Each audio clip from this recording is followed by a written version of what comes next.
সুপ্রভাত, নমস্কার বন্ধুরা। আশা করি আপনারা ভালো আছেন। আমি মিত্রিস কিচেনে সুতপা হাজির হয়েছি একটি অনবদ্য উপস্থাপনা আপনাদের সামনে তুলে ধরব। আজ 21শে ভাদ্র বৃহস্পতিবার। আজকে আমি যে রেসিপিটা আপনার সামনে তুলে ধরব সেটা অনেক পুরনো দিনের সাবেকি রান্না, একেবারে অনুষ্ঠান বাড়ির মতো বানাবো। এবং কী বানাবো সেটা আমার সঙ্গে যেতে হবে আমার কিচেনে।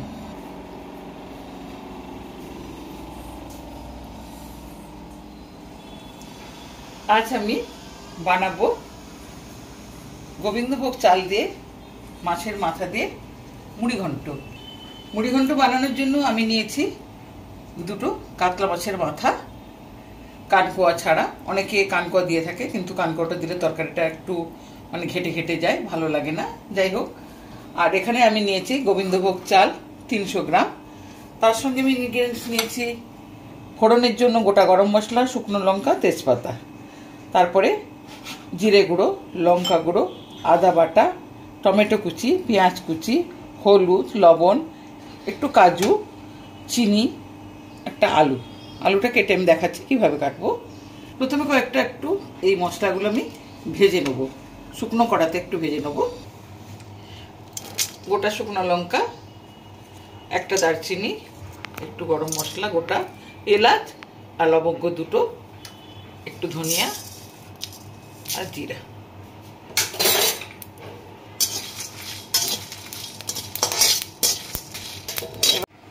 কড়াইতে তেল দিচ্ছি। আমি প্রথমে মাছের মাথাগুলো ভেজে নেব। প্রথমে আমি হলুদ দিচ্ছি মাছে, তারপরে নুন। মাছের মাথাগুলো আমি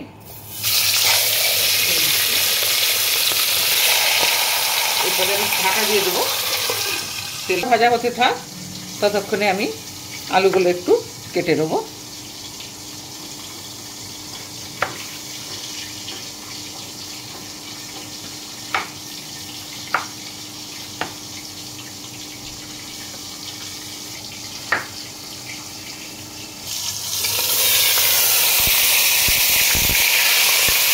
চালটা আমি প্রথমে একটু ধুয়ে নেব। এই চালটা গোবিন্দভোগ চালের বিভিন্ন ক্যাটাগরি আছে। এটা সেন্টেড গোবিন্দভোগ চাল, ছোট দানার।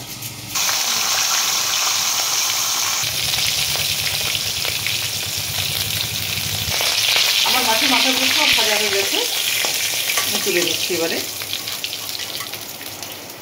আমি আলুগুলো ভেজে দেবো।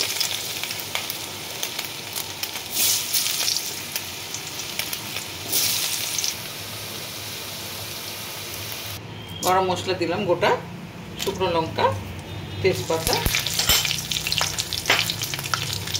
নেড়ে নিই। এরপরে আমি পেঁয়াজগুলো দিয়ে দেবো। পেঁয়াজটা আমি ব্রাউন করে একটু ভেজে নেব।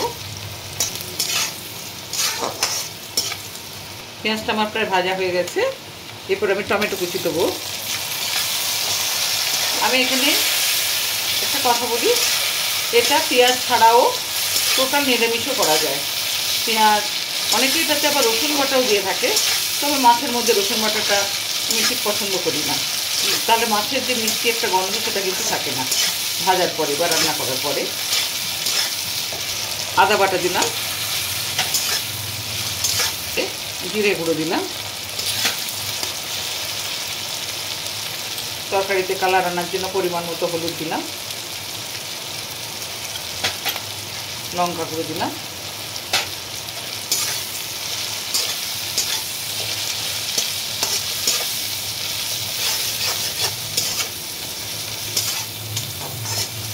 একটা কাজু দিচ্ছি। কাজুটা অপশনাল, আপনি দিতেও পারেন, নাও দিতে পারেন। অনেকে চিনে বাদামও দিয়ে থাকে, দেখতেও ভালো লাগবে, তবে মাঝে মধ্যে মুখে একটা পড়লেও ভালো লাগবে, তাই কাজুটা দেওয়া।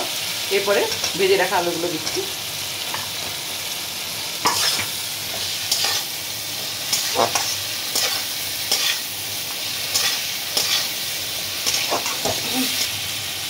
মশলা কষানো আমার হয়ে গেছে। এরপরে ধুয়ে রাখা গোবিন্দভোগ চাল দিচ্ছি।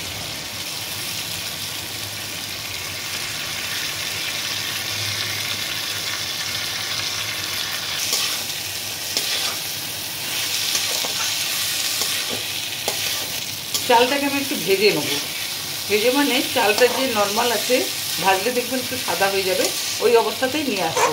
তাহলে আর ভাতের মতো মাড় বেরিয়ে মানে ওটাকে একবারে ঘন হয়ে যাবে না, ঝুরঝুরে হয়ে যাবে। পরিমাণ মতো নুন দিচ্ছি।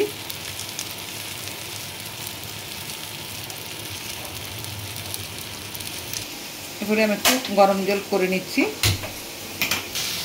এবারে আমি দেবো অল্প গরম মশলা। কেন, প্রথমে ফোড়নও দিয়েছি, তারপরে ভাজা মশলা একটু দেবো, এটা একটু গরম মশলা দেবো। চাল আলু মশলা একবারে কষানো হয়ে গেছে, চালটাও সুন্দরভাবে ভেজে নিয়েছি আমি, আর বেশি ভাজবো না।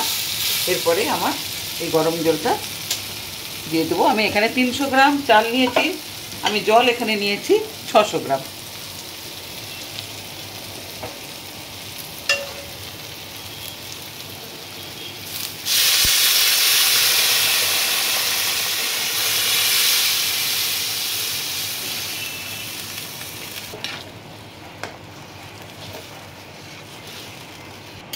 এরপরে আমি ভেজে রাখা মাছের মাথা দিয়ে দিচ্ছি।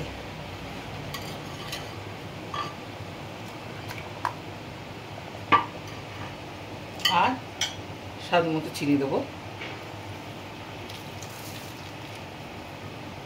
এবারে আমি ঢাকা দিয়ে দেবো। তরকারিটা ঢাকার মধ্যে ফুটছে, এরকম আঁচটা একেবারে লো ফ্লেমে করে দিয়েছি।